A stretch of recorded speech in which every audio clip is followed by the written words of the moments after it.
देखिए नाना जी से चल के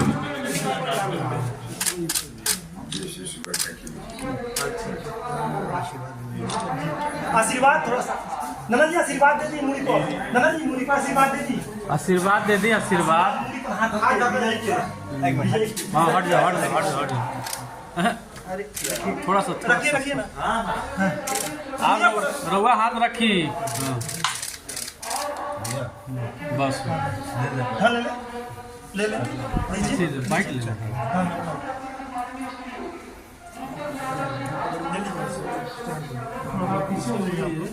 सन्नी सन्नी आज भैया पूरा छोड़ दीजिए। आप सभी को जैसा मैं हम दिखाए कि आप सभी को मैं सर का पूरा बात आप सुन चुके हैं कि सर कैसे बोल रहे थे कि डीजे पे आरोप नहीं लगना चाहिए। उसके बाद सर से हम बात करेंगे। सर हमेशा ज़मीन पे वाल्मीकि नगर की जनता के लिए बहुत कुछ किए हैं। आप सभी को पता है इनका पैकेट आता है राशन का जिस पे लिखा रहता है इनका नाम दीपक यादव। बहुत सारा समाज सेवा है। सर से हम बात करना चाहेंगे। सर अभी कोई पद पे नहीं है लेकिन सर जब 4 सालों तक चुनाव होता है सर आपको भी पता है कि चुनाव जब खत्म होता है 4 सालों तक जो भी लोग सत्ता में रहते हैं कुछ नहीं मतलब करते हैं। जब 5वां साल आता है तो जोरों शोर से वादा करना शुरू कर देते हैं लेकिन आम जनता का गरीब का विकास नहीं होता सर। इस चीज़ देखिए क्या होता है और क्या नहीं होता थोड़ा समय क्या होता है क्या नहीं होता है ये तो आप ज़्यादा जानते हैं। जो आप बात बोले एकदम सही है मगर आप लोगों को पता नहीं क्यों याद दिलाना पड़ रहा है कि 2019 में हम चुनाव लड़े थे और उससे लेके आज तक मैंने नहीं कहा ये आप ही बोल रहे हैं कि कोरोना काल उसके एकदम बाद अगले साल 2020 में आ गया था जी। और कौन ऐसा व्यक्ति है जो पूरे चंपारण में ये कहे कोई ऐसी पंचायत नहीं जिसमें हम लेके अपनी राहत सामग्री नहीं गए।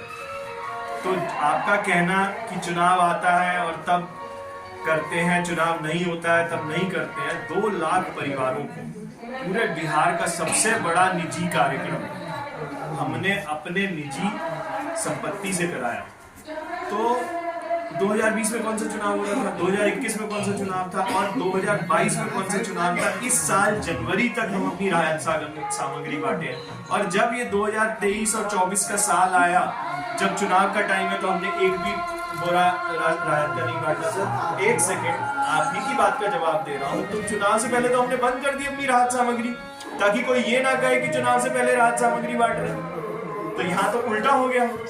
तो ये तो सवाल मैं आपसे पूछना चाहूंगा कि आप किस टाइप के नेताओं की बात कर रहे हैं। जो आप जिन तरीके के नेताओं की बात कर रहे हैं मैं पूरा मानता हूँ कि वो बरसाती मेंढक जब चुनाव आता है तब बीच में आते हैं। हमने आज तक कहीं दुनिया में किसी व्यक्ति के सामने या किसी मीडिया या दुनिया में कहीं पे भी ये कहा कि हम चुनाव लड़ रहे हैं। हमने तो कहा ही नहीं। हम कैसे चुनाव लड़ रहे हैं। चुनाव हम जिस पार्टी में है वो पार्टी चुनाव लड़ रही है और वो निर्णय करती है चुनाव से 2 महीने पहले 1 महीने पहले कि ये हमारा कैंडिडेट होगा। तो हमें तो पता ही नहीं है कि हम चुनाव लड़ेंगे नहीं लड़ेंगे। हम तो 2019 से लेके और आज तक जनता के बीच में रहे कार्य किया और ये आप अपने मुंह से बोले हैं अभी हमारे को इंट्रोड्यूस कराने से पहले। वाल्मीकि नगर की पूरी जनता जानती है सर। इस चंपारण में 9 विधानसभा है 2 लोकसभा है सर। जो लोग सत्ता में है मैं उनको बोल रहा हूँ सर। बहुत सारे ऐसे भी चेहरा हैं जैसे आप हुए या बहुत सारे ऐसे समाज सेवी हैं। वैसे लोगों को जनता क्यों नहीं वोट देती है और फिर वैसे नेताओं को क्यों चुनती है जो उनसे कभी मिलने नहीं आते हैं। बस चुनाव के टाइम आते हैं कुछ वादा करेंगे उसके बाद से जैसे ही वो सांसद विधायक बनते हैं उनके लिए आवाज जाके पार्लियामेंट में नहीं उठाते हैं। ये आपको ऊपर कर लीजिए इसको पुनः और ऊपर कर लीजिए आप।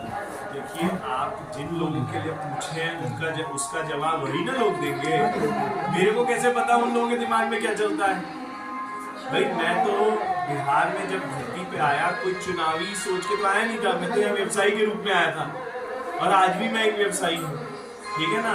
तो व्यवसायी का काम है अच्छा काम करे लोग जुड़े। हमारा एक जो व्यवसाय है वो इस तरीके का है जिसके अंदर जनता से जुड़ाव हो जाता है। हमने तो आज तक हिंदुस्तान में इतने किसानों के पास गए, कभी हर किसान कहता हमने तो कभी किसी चीनी मिल मालिक को देखा ही नहीं अपने घर पे। और हम तो आज अपने चीनी मिल के नहीं, हम तो आपके पड़ोस की चीनी मिल के एक एक्स एम्प्लॉय जो रिटायर्ड है, जिनके घर में कोई रामनगर का आज तक आया पूछने, आज तक रामनगर मालिक का पूछने आया हालचाल नाना जी का? नहीं। हम तो पड़ोस की चीनी मिल के एम्प्लॉय के घर आए हैं, जिनको जो रिटायर्ड है। तो आप एक बात बताइए, जो सवाल आप और जनप्रतिनिधियों से पूछ रहे हो तो उनसे ना पूछना पड़ेगा, हम तो अपना काम कर रहे हैं। सर मैं पूछता हूँ तो बोलते हैं कि मैं कैमरा पे बात नहीं करना चाहता हूँ। और सर आपको बता दें कि चंपारण में जो भी सरकारी अस्पताल है सर, बहुत सारे लोग बोलते हैं ये तो प्राथमिक स्वास्थ्य केंद्र है, इसको स्वास्थ्य केंद्र बनाना चाहिए, लेकिन सर कोई भी, मैं रामनगर की बात बता रहा हूँ सर, बगान का हमको ज़्यादा पता नहीं है, लेकिन रामनगर में कोई भी सर सरकारी जो स्त्री होती है, बच्चा का जो प्रेगनेंट रहती है औरत को, बच्चा कराने के लिए कोई भी डॉक्टर नहीं है सर। इस चीज़ के लिए मैं हमेशा आवाज़ उठाया हूँ। आप यहाँ पे किसी से पूछ लीजिए इस क्षेत्र का सर, मैं हॉस्पिटल में जाके भी वीडियो बनाया, लेकिन फिर भी सर यह समस्या दूर नहीं होता है। ये एक्सरे की पूरा मशीन रहते हुए भी सर एक्सरे गरीब लोगों को बाहर से जाके 200-300 रुपया देंगे सर कराना पड़ता है। तो कहीं न कहीं जो प्रतिनिधि यहाँ से चुनाव जीते हैं, क्या आपको लगता है कि कहीं न कहीं आम जनता को उनको बदलना चाहिए और ऐसे लोगों को सत्ता से हटाना चाहिए? देखिए, सबसे पहली चीज आपने सवाल पूछा कि बहुत सारे जनप्रतिनिधियों ने, मैं ये सवाल पूछता हूँ और वो कहते हैं कैमरे पे जवाब नहीं देते। जो लोग कैमरे पे जवाब नहीं देते हैं उनके अंदर कहीं ना कहीं एक डर छुपा हुआ कि सच पर्दे पे कैसे बोलते हैं, ठीक है ना?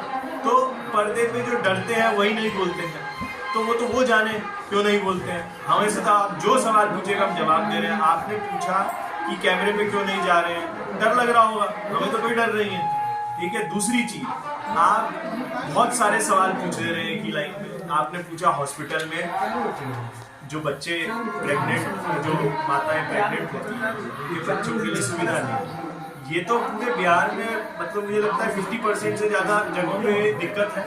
बगहा में भी हम लोगों ने संघर्ष किया, हम तो कोई पार्टी में मतलब पद पे नहीं है, मगर वहाँ पे नर्स रखी गई, ठीक है। मगर जनता को जागरूक होना पड़ेगा कि जब तक जनता जाति पाति के ऊपर आके वोट डालेगी, तो मुझे बताइए कि जनप्रतिनिधि क्यों आपकी मदद करेगा? उसे तो पता है मेरी जाति ये है, मेरी जाति के लोग हैं, मुझे वोट डालेंगे, मैं बच जाऊंगा और उसके बाद बाढ़ में